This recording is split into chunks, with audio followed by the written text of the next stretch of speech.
आशा करता हूँ आप सब बहुत अच्छे होंगे। मेरा नाम है सिद्धांत अग्निहोत्री। स्टडी ग्लोस पे आपका बहुत बहुत स्वागत है।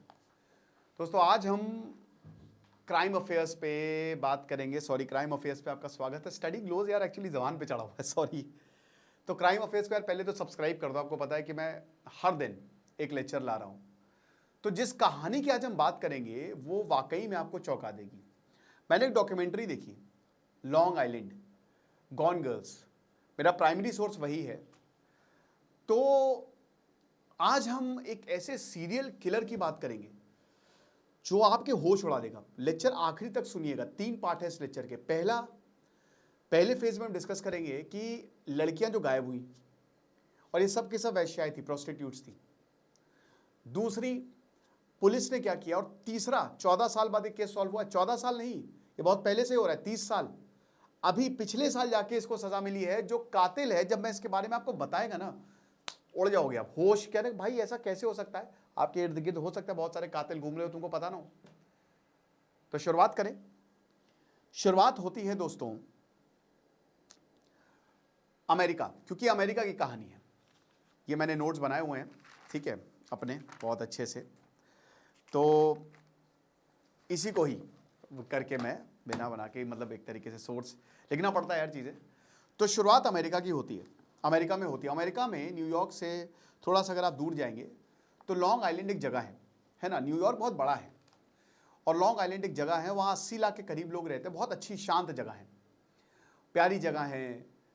बहुत मतलब आप मान के चलिए कि लोग यहाँ पे अपने से मतलब रखते हैं और कोई क्राइम यहाँ पे आपको देखने को नहीं मिलेगा। लेकिन पूरा बीच एरिया है ये पूरा बीच एरिया। बहुत सारे बीचेज जो हैं एक दूसरे से कनेक्टेड है, समुद्र के एकदम पास आता है ये चीज़ है। तो मई 2010 शैनन गिलबर्ट, ये एक एस्कॉर्ट थी, एक प्रोस्टिट्यूट थी। अमेरिका में सब कुछ लीगल है और ये आज से 14 साल पहले की बात है। तो अमेरिका में होता क्या है कि बहुत सारी प्रोस्टिट्यूट पर ऐड देती हैं। भारत में तो इलीगल है, अमेरिका में सब लीगल है। तो बहुत सारी औरतें अपना ऐड देती हैं। वहाँ पे आप कॉल कर सकते हैं, उनसे बात कर सकते हैं। $100-200 में वो आपके घर आएंगे और आपको सारी सर्विसेज देती है। अमेरिका में बहुत लोगों का अरे वाह मजा आ गई, मजा आ गई। अबे मजा मत, बहुत खतरनाक ये चीज़ है। तो अब क्या हुआ कि शैनन गिलबर्ट भी एक एस्कॉर्ट थी। उनका कोई बॉस नहीं था। वो मैनहट्टन में रहती थी और न्यूयॉर्क में मैनहट्टन में रहना काफ़ी ज़्यादा महंगा है। आमतौर पे या तो आप इंडिपेंडेंटली काम कर सकते हो अगर वहाँ पे आप एस्कॉर्ट हो। अमेरिका में ना अलग चीज़ें हैं, वहाँ पे ये सब चीज़ें आपको ज़्यादा पैसा दे देंगी। एक ट्रक वाला वहाँ पे 25 से 30 लाख रुपए कमाता है। एक टैक्सी वाला वहाँ पे भी वायरल होता है, उससे 15 लाख रुपए कमाता है। तो बहुत सारे आपको लोग वहाँ पे, स्पेशली काफ़ी एशियंस वहाँ पे आपको टैक्सी चलाते हुए दिख जाएंगे। तो आमतौर पे जब कोई एस्कॉर्ट सर्विस वहाँ पे देता है तो या तो उसके साथ कोई ऑर्गेनाइजेशन होती है, मतलब कोई ग्रुप होता है, या तो वो अकेली होती है। वो अकेली काम करती थी, ठीक है। अब यहाँ पे एक क्लाइंट का कॉल आता है जो करके। अब क्लाइंट का जो कॉल है वो अटेंड करती है और वो उसको बहुत अच्छा पैसा देता है, राइट। कहता है कि तुम मेरे पास आ जाओ और मैं तुमको बहुत अच्छा पैसा दूंगा, लेकिन तुरंत आओ, ठीक है। अब वो चली जाती है। लगभग सुबह 4:15 बजे वो 911 जो अमेरिका के हेल्पलाइन नंबर है ना, वहाँ पे फ़ोन करती है कि मुझे जान से मार दिया जाएगा, मुझे बचा लो वरना मेरी बैंड बज जाएगी। ओक ब्रिवर्स या जो एरिया है वहाँ से ये कॉल आता है, ठीक है। लॉन्ग आइलैंड से बेसिकली कॉल आता है, लेकिन उसके बाद फ़ोन एकदम कट। तो पुलिस भाई उसके बाद आती है, पुलिस देखती है। अब देखिए प्रोस्टिट्यूट या एस्कॉर्ट का केस है तो पुलिस इसको बहुत ही लाइटली लेती है। लेकिन इनकी जो माँ है मारिया गिलबर्ट, वो मोर्चे खोल देती हैं कि मेरी बेटी जो है, मेरी बेटी 10 मई को वो एक क्लाइंट के पास गई और उसके बाद वो लौटी नहीं। वो 3 बच्चों की माँ है ना, और मेरी बेटी अभी तक वापस नहीं आई है। और पुलिस हंस रही है, पुलिस कह रही है किसी के पास, क्लाइंट के पास गई होगी। तो इनकी माँ जो है वो लगातार ये कोशिश कर रही थी कि किसी तरीके से ये जो मेरी बच्ची की स्टोरी है वो मीडिया में आ जाए, तभी पुलिस जो है हरकत में आ गई। पुलिस हर जगह लगभग एक ही जैसी होती है। अच्छा, एक और चीज़ बता दूं कि ये जो एरिया है ओक ब्रीवर का, यहाँ पे हर कोई पोस्टिंग चाहता है क्योंकि यहाँ पे आपको ज़बरदस्त पावर मिलती है और यहाँ पे आपको सैलरी भी अच्छी मिलती है। तो पुलिस के पास अच्छी खासी यहाँ पे पावर है। अब क्या होता है कि पुलिस कुछ करती नहीं, वो बैठी रहती है और थोड़ा बहुत वो देखती है कि चलो यार कौन ही जाए यहाँ पे। लेकिन फिर जो है इनकी माँ काफ़ी ज़्यादा प्रेशर बढ़ाती हैं। वो कुछ मीडिया कर्मियों से भी मिलती हैं, बोलती है कि नहीं नहीं आप मेरी बच्ची को ढूंढिए, मेरी बच्ची ने कॉल किया कि उसकी जान खतरे में है ना। और यहाँ पे कुछ लोग ये बोलते हैं कि एक लड़की को देखा वो नंगी भाग रही थी, है ना, और वो यहाँ पे छुपी और उसके बाद वो फिर चली गई और आवाजें आ रही थी। तो अब जब बहुत ज्यादा प्रेशर बनाया जाता है तो पुलिस रिपोर्ट तो लिखती है गुमशुदगी की, लेकिन इसमें कुछ होता नहीं है, ठीक है। अब 8 महीने बाद दिसंबर 2010, 11 दिसंबर 2010, समझिए कि ये घटना मई में हुई। 8 महीने बाद जो है वो पुलिस कहती कि चलो यहां पे, बताए दिक्कत क्या हुई है, जैसे आरुषि मर्डर केस में हुआ था कि पुलिस ने यहां पे बहुत लापरवाही बरती थी।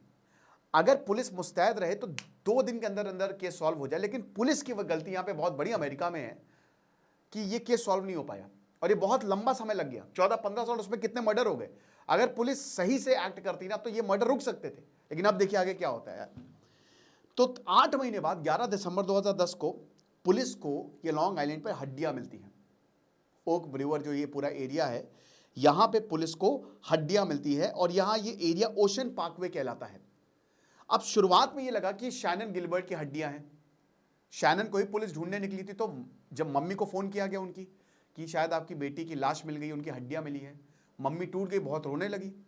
लेकिन यहां पे शैनन गिलबर्ट ने ना, उसके बॉयफ्रेंड ने, जो शैनन गिलबर्ट का, वो बहुत मारा था उसको, बहुत मारा और बहुत ज्यादा मारा था। तो उसके यहां पे ना एक मेटल की रिंग लगी हुई थी, वो नहीं थी, क्योंकि भाई जाहिर सी बात है हड्डियों में पता चल जाएगा, वो नहीं थी। और अमेरिका में ना एक डेटाबेस होता है, डीएनए का डेटाबेस होता है, उससे मैचिंग हो जाती है। तो यहां पे वो भी नहीं हुआ। तो फिर ये तुरंत फिर फोन किया कि नहीं ये शायद आपकी बेटी नहीं है, कोई और है, किसी और की हड्डियां मिली है। अब ये तो मजाक था कि पहले मां को बोला कि भैया आपकी बेटी मिल गई, दूसरा बोला नहीं नहीं किसी और की हड्डियां मिली है। लेकिन शैनन गिलबर्ट है कहां? लेकिन उससे बड़ी बात, ये जो हड्डियां है वो किसकी है? यानी कि पहली बार एक लाश बरामद होती है 11 दिसंबर 2010 को। अब उसके बाद पुलिस थोड़ी और दूर जाती है तो 3 कंकाल और मिलते हैं उसे। यानी कि उसी दिन, एक दिन में 150 मीटर पे 4 लाशें मिली, 4 कंकाल मिले। अब जैसे ही ये हुआ, ये मामला न्यूज में आ गया। पुलिस जो है वो इसकी छानबीन करने लगी और पुलिस अब बोलेगी बाप रे बाप ये क्या है। अब ये भाई इनके बारे में रिसर्च होने लगी, भाई पूरी मीडिया जो है वहां पे आ गई। शैनन गिलबर्ट को ढूंढने निकले थे, वो भी 8 महीने बाद ढूंढने निकले ये। लेकिन फाइनली हम ये देखते हैं, मीडिया प्रेशर तो बना, लेकिन अब मीडिया प्रेशर बहुत ज्यादा बन गया क्योंकि हालत बहुत ज्यादा खराब थी। अब आपको बता दूं कि ये जो भाई डेटाबेस से मैच किया गया, बाद में बताया गया कि जो 4 लड़कियां हैं इनके नाम क्या हैं। ये जो 4 लड़कियां हैं इनके नाम हैं मॉरीन, मेलिसा, मेगन और एम्बर। और ये चारों की चारों जो लड़कियां हैं जिनकी लाश मिली है, ये चारों लड़कियां एस्कॉर्ट, चारों प्रोस्टिट्यूट। जो मॉरीन है वो लगभग 23 साल की थी, 27 साल की थी, उनके भी बच्चा था, उनके भी 2 बच्चे थे। मेलिसा वो भी ऐसे ही कुछ, मतलब सब जितनी भी जो लड़की थी है ना, चारों लड़कियां जो मिली थी उनमें एक चीज कॉमन थी, वो सब प्रोस्टिट्यूट थी, वेश्याएं थी और उनकी मतलब फैमिली थी। अब देखिए मॉरीन की जो बहन है वो बताती हैं कि मॉरीन वो यहां पे हमारे साथ रहती थी और वो गई थी कनेक्टिकट, ठीक है। वो क्यों गई थी? क्योंकि उसने बोला था कि यार मैं जो है ना, मैं बड़ा बनना चाहती हूं, मैं मॉडल बनना चाहती हूं। तो वो हमसे काफी दूर गई। हमने कहा कि ठीक है अगर आपको बड़ा बनना है आप जाओ, लेकिन वो फिर भाई वो दुनिया कैसी है, काली दुनिया है, तो वो वहां पे फिर एस्कॉर्ट का काम करने लगी। अच्छा हमको इसमें कोई प्रॉब्लम नहीं थी क्योंकि लीगल है, कोई दिक्कत नहीं, लेकिन थोड़ा डर तो लगता ही था। तो बताती हैं कि मॉरीन का, जो सेरा इनकी बहन है, बताती कि मॉरीन का एक रात मुझे फोन आया और वो बोलती हैं कि मुझे वापस आना है, मुझे कुछ भी करके वापस आना है क्योंकि मेरी यहाँ पे जान को खतरा है। आमतौर पे जो एस्कॉर्ट है उनके पास कुछ होता नहीं था। मॉरीन की एक दोस्त है, वो बताती हैं कि हम और मॉरीन बहुत अच्छे दोस्त थे, बहुत अच्छे। तो आमतौर पे हम पॉकेट नाइफ रखते थे, हम एक दूसरे के साथ, क्योंकि आपको बहुत ज़्यादा ज़रूरी होता है कि आप एक दूसरे से संपर्क करें और कुछ प्रोटोकॉल्स होते हैं, नियम होते हैं, तो हम नाइफ साथ रखते थे और फ़ोन जो है हर हाल में हमारे साथ रहता था। ये चीज़ है। अब मर्डर कब हुआ? 2010 को शैनन गायब हुई। 6 जुलाई 2007, 6 जुलाई 2007 कहा जाता है कि मॉरीन इसी दिन गायब हुई। बहुत ज़्यादा प्रेशर था मॉरीन के ऊपर घर खाली करने का, पैसा था नहीं, क्या करे, इन्होंने घर खाली किया। अब सैरा को कॉल आया, मॉरीन के गायब, देखिए सैरा जो थी, सॉरी सैरा इनकी दोस्त थी मॉरीन की, तो मॉरीन गायब हो गई। मॉरीन को एक कॉल आता है और बोलते हैं कि तुम हमारे पास आओ, और वो गायब। उसके बाद 2 हफ्ते बाद सैरा को भी कॉल आया और बोला कि मैंने आपका प्रोफाइल देखा और मुझे आपका प्रोफाइल बहुत अच्छा लगा और आप मुझे अपनी सर्विसेज देंगी। तो भाई ये भी प्रोस्टिट्यूट होने का, बिल्कुल दे देंगे। लेकिन बाद में क्योंकि मॉरीन के गायब होने से ये भी बहुत सदमे में थी, बहुत अच्छी दोस्त थी, तो ये बताती कि उसने ये बोला कि तुम्हारी दोस्त मॉरीन जो है ना, वो मेरे पास है, मेरे पास मतलब वो, उसको मैंने देखा वो क्वींस में है, तो मैं बहुत खुश हो गई। मुझे लगा शायद मॉरीन बच गई, लेकिन वहां पे उसके बाद उस आदमी का दोबारा कॉल नहीं आया, क्योंकि अगली लाइन पे एक आदमी बोल रहा था मुझसे, जो बात शेयर कर रहा था, और वो आदमी बिल्कुल शांत था, बिल्कुल आराम से वो बातें बता रहा था। ये हिसाब किताब है। अब ये मामला रफा दफा हो गया। तो इनमें से एक लाश मॉरीन की, जो 4 कंकाल मिले थे ना, तो मॉरीन की बैक स्टोरी है। हर किसी की यहाँ पे बैक स्टोरी है। 24 जनवरी 2011 में मेलिसा, अब देखिए ये वक्त आगे बढ़ा, 1 महीने बाद हमें देखते हैं कि 24 जनवरी 2011 मेलिसा, इनकी भी लाश, अब इनकी बैक स्टोरी खंगाली गई। तो अगेन मेगन इनकी बहन थी। अब मेलिसा 24 साल की थी। मेगन बताती हैं कि यार वो तो बहुत खुशमिजाज लड़की थी मेलिसा, जिसकी लाश मिली है। 4 में से एक कंकाल मेलिसा का भी था, कोई दिक्कत नहीं, सब कुछ बढ़िया था, लेकिन वो भी प्रोस्टिट्यूट थे, उसको भी कॉल आया। और उसके बाद एम्बर 27 साल की थी, चौथा कंकाल इनका था। अब एम्बर का जो उसके साथ लिव इन पार्टनर था, उसने कुछ खतरनाक चीजें बताई। वो बताता था कि आम तौर पे एम्बर जो है वो कभी भी जाती थी तो कुछ प्रोटोकॉल थे, वो फोन लेके हमेशा जाती थी, लेकिन उस दिन एक बार कॉल आता है उसे, और उस दिन वो प्रोटोकॉल, वो फोन लेके नहीं गई, वो बिल्कुल फोन लेके नहीं गई। अब फोन लेके क्यों नहीं गई, मैंने पूछा तो फोन लेके क्यों नहीं जा रही, तो प्रोटोकॉल है। कहता है कि वो मुझे $3000 दे रहा है और बोला कि अकेले आओ।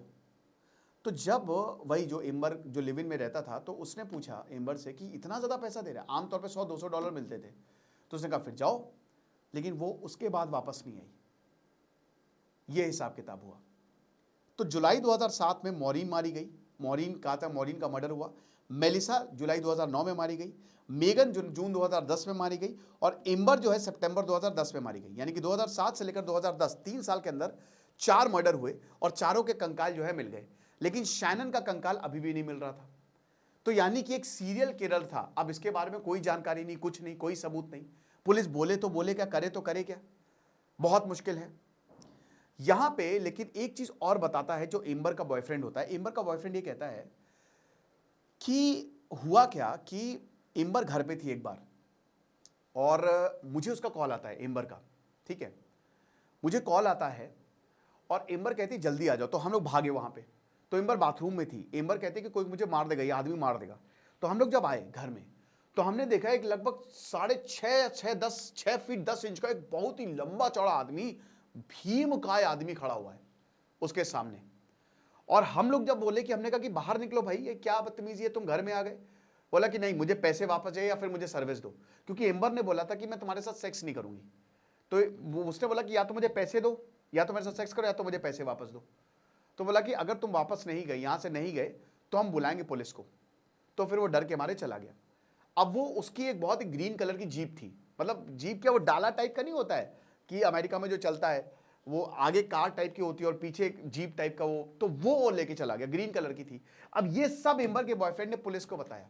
अब पुलिस अगर उसी समय एक्ट कर लेती, क्योंकि कितने ही लोग हैं जो, क्योंकि ये तो भाई पुलिस ने ये बता दिया था कि ये जो भी मर्डर कर रहा है ये लॉन्ग आइलैंड पे ही रहता है, तो भाई 6 फीट 10 इंच का हट्टा कट्टा कितने लोग होंगे। लेकिन अब यहां पे दूसरा पॉइंट शुरू होता है, पुलिस की लापरवाही, आप समझ रहे हो।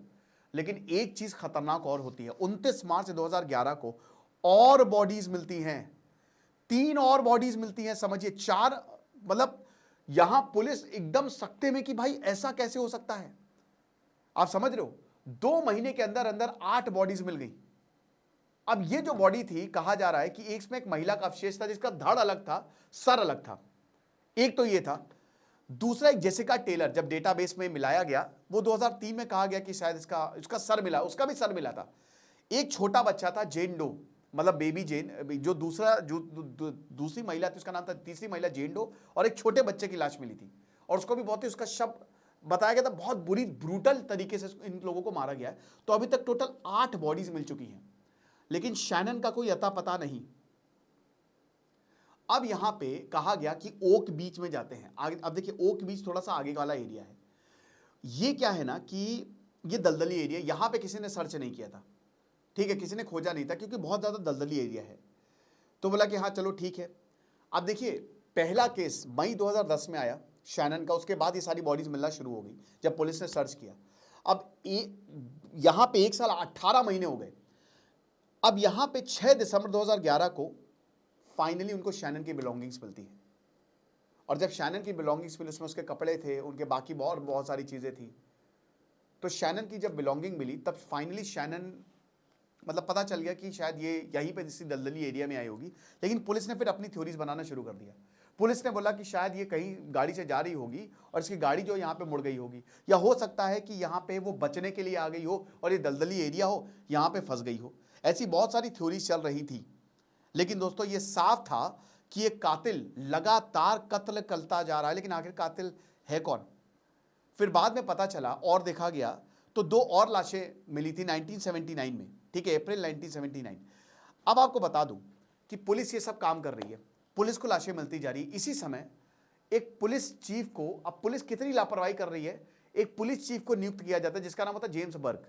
अब ये जेम्स बर्क आदमी है, ये दूसरा फेज पे हम आ गए कि पुलिस का क्या रोल था। पुलिस ने वो सारे एविडेंस को रोक दिया, ठीक है, जिससे ये पता चल सकता था कि कातिल कौन है। बार बार डिले किया। जेम्स बर्क के बारे में पता लगाते हैं, यहाँ पे थॉमस स्पोटा जेम्स बर्क को लेके आए थे। जेम्स बर्क एक ऐसा आदमी था जो कि एक पॉर्न एडिक्ट था, ठीक है। जेम्स बर्क अपनी किस्मत से आगे आया था। उसने 1979 में एक लड़के की मौत हो गई थी, 2 लड़कों, तो एक लड़के की बहुत ब्रूटली मौत हो गई थी। तो यहाँ पे जेम्स बर्क ने 2 लोगों को पहचाना था क्योंकि वो वही था, तो उस समय 16 साल का था, और सिर्फ उसकी गवाही के बिना पे उन 2 बच्चों को उम्र कैद की सजा हो गई। बल्कि कोई एविडेंस नहीं था कि ये इसने किया कि उसने किया, no, there was no evidence. James Burke जो है वो अजीबोगरीब आदमी था, उसने लगातार डीले पे डीले किए। आप समझ रहे हो? आप समझिए कि जेम्स बर्क इतना पागल आदमी था कि एक क्रिस्टोफर लोब करके लड़का था, वो चोरी करता था।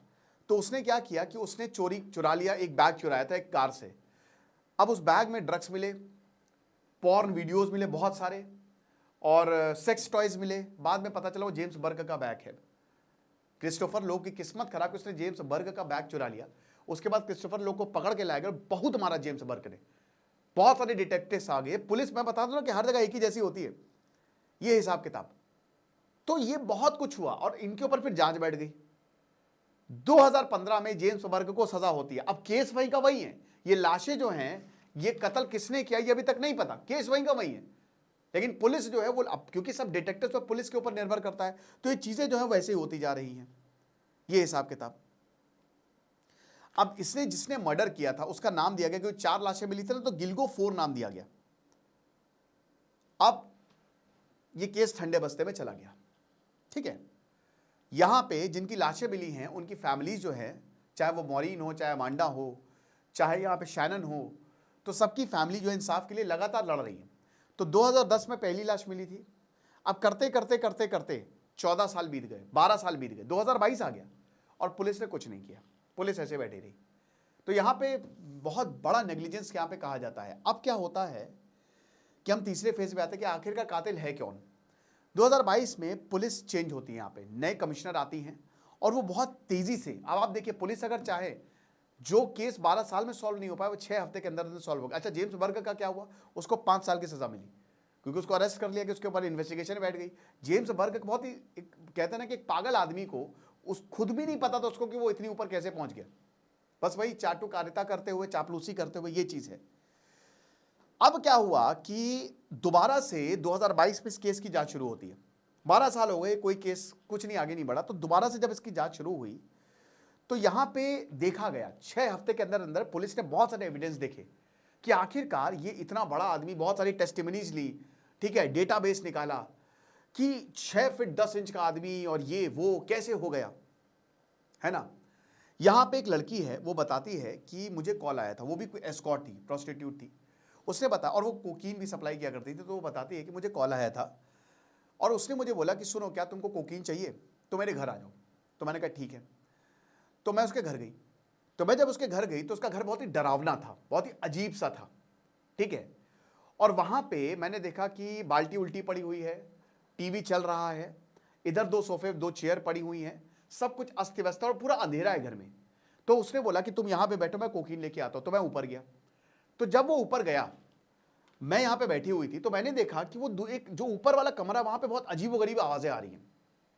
ऐसा लगा कि शायद किसी को मार रहा है या कोई चेन से बंधा हुआ है। तो मुझे बहुत ज्यादा डर लगा कि यार शायद मेरी जान खतरे में है। तो मेरे पास एक टेजर था। टेजर समझते ना, वो जो अमेरिका में मिलता है, चिर्र ऐसे गले पे लगाते हैं, शॉक निकलता है तो वहीं पे गिर जाता है वो। तो मैंने वो टेजर ऑन किया। अब ये मुझे दिखा कि नीचे आ रहा है। मैं भागने की कोशिश करने लगी, मैं गई, मैंने दरवाजा खोला, लेकिन एकदम से मेरे पीछे, तुम कहां जा रही हो? तो जैसे ही इसने मुझे पकड़ा, मैंने टेजर इसके गले पे लगा दिया, ये वहीं गिर गया और मैं वहां से निकल गई। अब इसको आप ध्यान से सुनिएगा। एमांडा के बॉयफ्रेंड की टेस्टिमनी, उसके बॉयफ्रेंड ने क्या बोला था कि 6 फीट 10 इंच का आदमी है। मैंने घर में देखा था, बहुत एकदम भयानक दानव लग रहा था। और यहां पे सेम चीज यही औरत ने भी बताई, जिसने बोला कि मैं कोकीन लेने गई और इतना ही बड़ा आदमी, विशालकाय आदमी, हालत खराब, लेकिन मैं वहां से बच के भाग गई। तो पुलिस ने इन सारी टेस्टिमनीज के आधार पे एक आर्किटेक्ट को गिरफ्तार किया। अब इस आर्किटेक्ट का नाम था रेक्स ह्यूबरमैन। अब आप विश्वास नहीं करेंगे दोस्तों, ये जो है, ये आराम से काफी समय से लॉन्ग आइलैंड पे रह रहा था। ये बहुत बड़ा आदमी था। इसकी एक आर्किटेक्चरल फर्म थी, ठीक है, और ये सोसाइटी में आराम से रहता था। इसके 2 बच्चे थे, एक बेटा एक बेटी, और इसकी शादी हो चुकी थी। इसका एक घर था, खुद आर्किटेक्ट, लेकिन इसका जो घर था बहुत ही टूटा फूटा था और बहुत ही अजीब था। ध्यान से सुनिएगा। अब पुलिस इसके घर जाती है, पुलिस को अरेस्ट करती है। उसके बाद पुलिस इसकी ड्राइव को जो है वो देखती है। अब इनके साथ एक लड़की काम करती हैं, वो बताती हैं कि जब हमको पता चला कि हमारे सर जो है वो गिरफ्तार हो गए, मुझे तो विश्वास ही नहीं हुआ। मैंने 6 साल तक इसके साथ काम किया है और ये इतना अच्छा, पूरा भाई अगल बगल के लोग ये कह रहे थे कि हाँ ये ज्यादा चुप रहते ही अपने, ये किसी से बात नहीं करते। इनका परिवार ये कह रहा है कि ऐसा हो ही नहीं सकता। लेकिन इनका एक कजन था, उसने अपनी वाइफ को ये बताया था कि मुझे लगता है कि जो मेरा कजन, मेरा भाई यानी कि रेक्स, वो एक सीरियल किलर है, क्योंकि कुछ अजीब सा लगता है मुझे उसके पास जाके। वो एक अलग ही लेवल, जब तक वो अच्छा है तब तक अच्छा है, लेकिन जब वो गुस्से में आता है तो एक अलग ही आदमी हो जाता है। लेकिन उसके हाव भाव मुझे कुछ सही नहीं लग रहा, लेकिन बात आई गई हो गई। परिवार ये कह रहा था कि भाई हमको इसलिए विश्वास नहीं है क्योंकि ये इतना अच्छा लड़का, ये इतना अच्छा आदमी परिवार को साथ में रखता था, ये बड़ा परिवार था, साथ में रखता था, सारे कजन्स को ये बुलाता था, हम पार्टी करते थे। इसके ऑफिस में भी जो ये इनकी सहायक जी जो सेक्रेटरी थी, वो बता रही थी कि भाई हम साथ में जाते थे, 6 साल हमने साथ काम किया। लेकिन एक बार ऐसा हुआ था, एक्चुअली क्या है कि इसने बोला था कि चलो घर को थोड़ा सा रिनोवेट करते हैं, तो ये एक लड़की को ले गया था।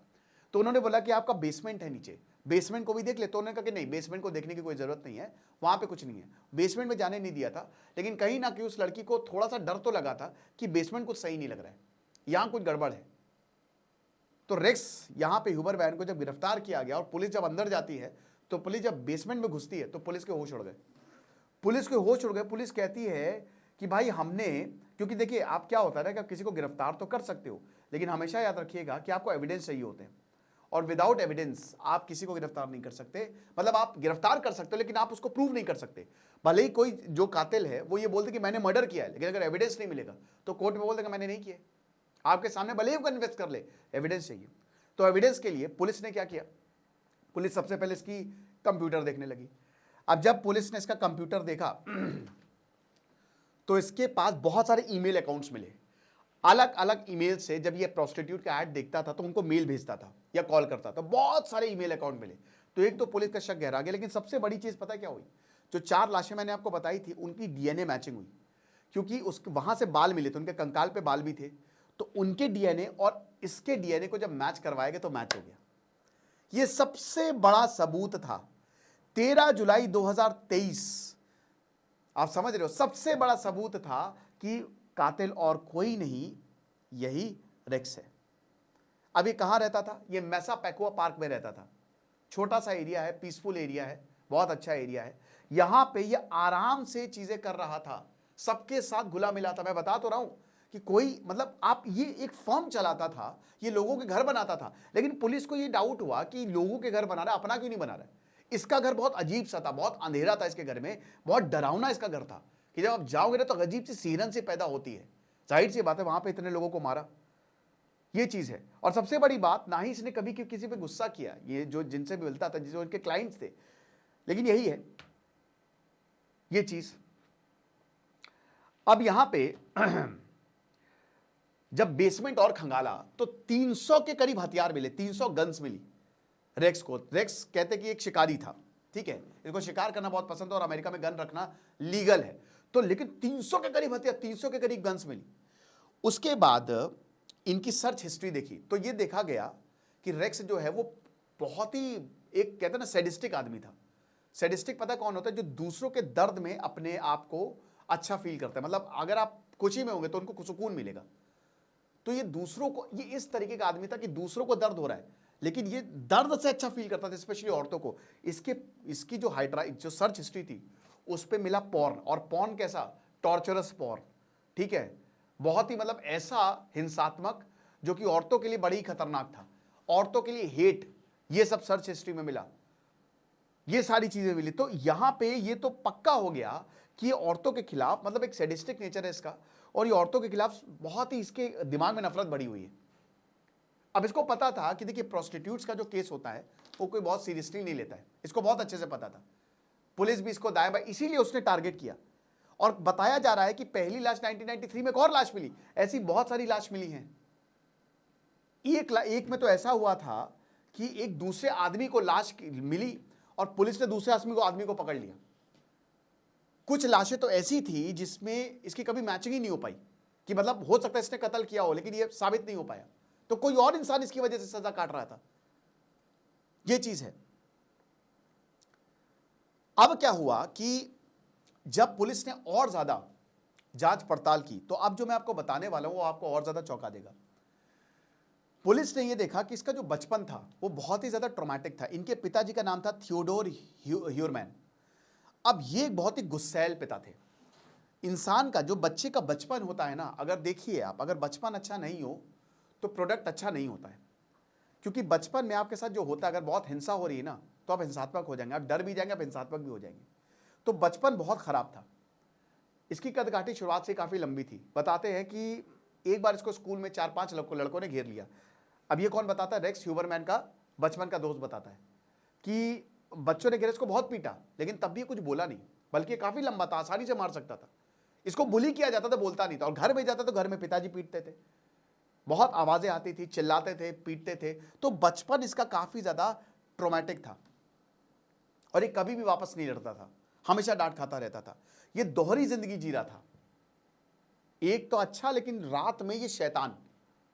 लेकिन इसकी शादी भी हो जाएगी थी। तो सबसे बड़ी बात यह है कि पुलिस ने, भाई ऐसा कैसे हो सकता है, हाउ इट इज पॉसिबल। 1993 में सैंड्रा कॉस्टो की भी ऐसी लाश मिली थी। फिर उसके बाद जब इसके एरिया के कंपाउंड को देखा तो जो मैंने बताया ना, सर मिला था, बाकी के अवशेष भी वहीं मिल गए। यानी कि बिल्कुल साफ हो गया कि रेक्स ह्यूबरमैन जो है उसी ने ये सारे कत्ल किए हैं। लेकिन बात यह कि तो इसका परिवार भी इसके साथ रहता था। तो पता चला कि जब ये मर्डर हुए तो इसका परिवार कभी इसके साथ नहीं था। ये परिवार को घूमने भेज देता था, या जाओ बेटा नानी के यहाँ घूम के आओ। तो जितने मर्डर्स हुए ना, है ना, जून जुलाई, उसमें परिवार साथ नहीं था, परिवार हमेशा बाहर था। तो ये जो और एविडेंस एक मिल गया, ये चीज है।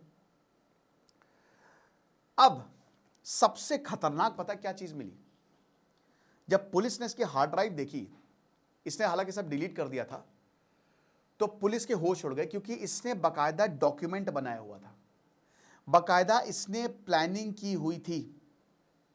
आप समझ सकते हैं, इसने प्रॉपर प्लानिंग की हुई थी।